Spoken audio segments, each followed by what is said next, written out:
इस वीडियो के बाद आप टेबल में हर एट्रीब्यूट से एसोसिएटेड अलग अलग कंपोनेंट्स को एक्सप्लेन कर पाएंगे। Hi, welcome back to another exciting topic on SQL queries. पिछले टॉपिक में हमने कहा था कि एसक्यूएल क्वेरीज 3 कैटेगरीज के साथ डील करती हैं और हमने डिटेल में उन एसक्यूएल क्वेरीज को एक्सप्लोर किया था जो डेटाबेसेस के साथ डील करती हैं। इस वीडियो में हम उन एसक्यूएल क्वेरीज को एक्सप्लोर करेंगे जो टेबल्स के साथ डील करती हैं। इन एसक्यूएल क्वेरीज को समझने के लिए let us revisit our students table example from the topic 2 of this module. इस टेबल में हमने 4 एट्रीब्यूट्स को डिफाइन किया था: name, registration underscore number, gender और डिपार्टमेंट। अब मान लीजिए कि 3 नए स्टूडेंट्स ने कॉलेज ज्वाइन किया है और हमें उनका कॉरेस्पॉन्डिंग डेटा टेबल में ऐड करना है, और उसके लिए हमें कुछ चीज़ों का ध्यान रखना पड़ेगा। पहला, जिस टेबल में हमें डेटा डालना है उसमें रेलेवेंट कॉलम्स और एट्रीब्यूट्स होने चाहिए। हमारे केस में एट्रीब्यूट्स हैं name, registration underscore number, gender और डिपार्टमेंट, जिसमें हम रिस्पेक्टिव डेटा को ऐड करेंगे। ये हमें डेटा को एप्रोप्रिएटली ऐड करने में हेल्प करेगा। जैसे नेम एट्रीब्यूट में हम स्टूडेंट के नेम को ऐड करेंगे, रजिस्ट्रेशन अंडरस्कोर नंबर एट्रीब्यूट में हम स्टूडेंट के रजिस्ट्रेशन नंबर को ऐड करेंगे, जेंडर एट्रीब्यूट में हम स्टूडेंट के जेंडर को ऐड करेंगे और डिपार्टमेंट एट्रीब्यूट में हम स्टूडेंट के डिपार्टमेंट को ऐड करेंगे। अब 3 कंपोनेंट्स होते हैं जिन्हें हम टेबल के हर एट्रीब्यूट के साथ एसोसिएट करते हैं, और वो हैं डेटा टाइप्स, कंस्ट्रेंट्स और डिफॉल्ट वैल्यू। चलिए डेटा टाइप से शुरू करते हैं और इन्हें एक एक करके डिटेल में पढ़ते हैं। इसे समझने के लिए चलिए वापस अपने स्टूडेंट्स टेबल एग्जाम्पल पर चलते हैं। लेट्स से कि रजिस्ट्रेशन अंडरस्कोर नंबर का पैटर्न है जैसे 123001, 123002 एंड सो ऑन। ये डेफिनेटली शो करता है कि ये सिर्फ उन नंबर्स को स्टोर करेगा जो इंट हैं या जिनका डेटा टाइप इंटीजर है। ये इंश्योर करने के लिए कि रजिस्ट्रेशन अंडरस्कोर नंबर किसी नॉन इंटीजर वैल्यू को स्टोर ना करे, जैसे 123 ABC, हम इस एट्रीब्यूट के डेटा टाइप को इंटीजर पे सेट करेंगे। तो इन केस डेटा एंटर करते वक्त बाय मिस्टेक अगर हम कोई नॉन इंटीजर वैल्यू को रजिस्ट्रेशन अंडरस्कोर नंबर एट्रीब्यूट में डालेंगे तो MySQL हमें एरर शो करेगा। नाउ दैट हमने डेटा टाइप्स की सिग्निफिकेंस को डिस्कस कर लिया है, हम अब कुछ कॉमन डेटा टाइप्स को डिस्कस करेंगे जो है इंट, फ्लोट, varchar और enum। Let us understand them one by one.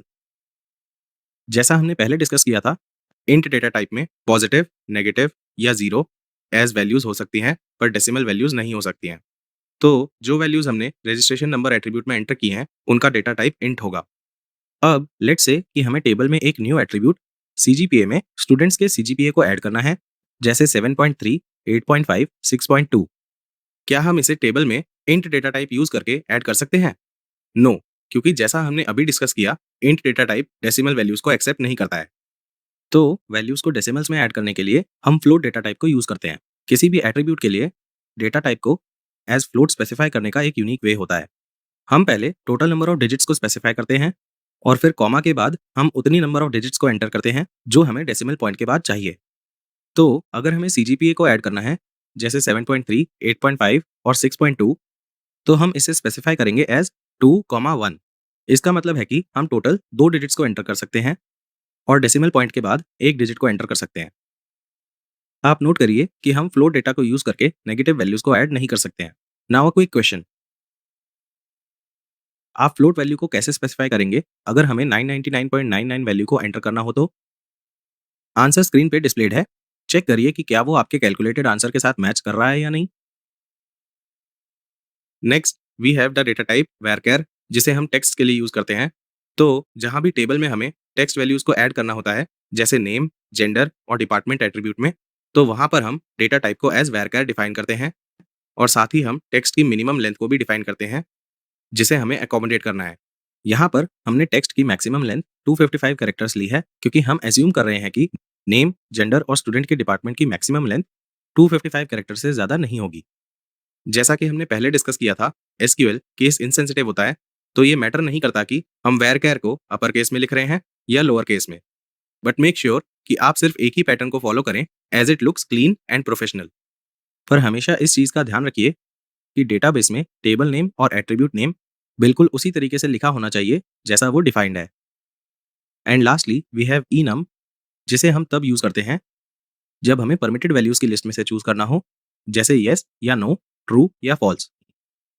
Let's say हम अपने टेबल में एक और एट्रीब्यूट ऐड करते हैं, स्कॉलरशिप अंडरस्कोर अवॉर्डेड, जो ये बताता है कि स्टूडेंट को स्कॉलरशिप मिली है या नहीं।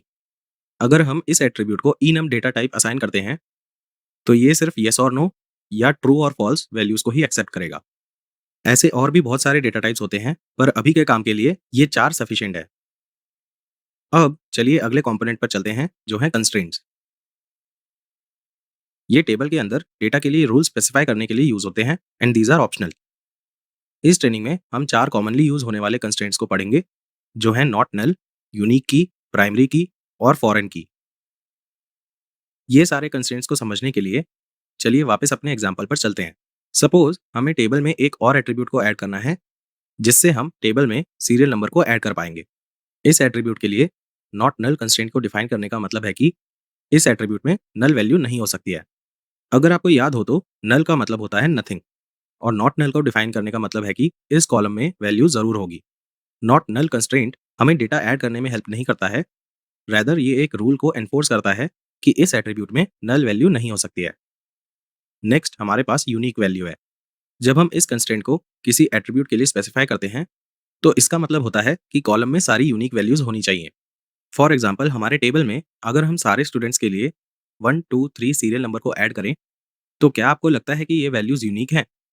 यस, क्योंकि हर रिकॉर्ड के लिए हम एक पर्टिकुलर नंबर को असाइन कर रहे हैं, जो इस एट्रीब्यूट में दोबारा रिपीट नहीं होगा। बहुत सारे एट्रीब्यूट्स के लिए यूनिक कंस्ट्रेंट्स ऐड किए जा सकते हैं, जैसे email, phone number etcetera. Next हमारे पास प्राइमरी की है। It is use to uniquely identify a row in a table. जब हम किसी एट्रीब्यूट को as a primary key assign करते हैं, तो ये ऑटोमेटिकली उस एट्रीब्यूट को यूनिक और नॉट नल बना देता है।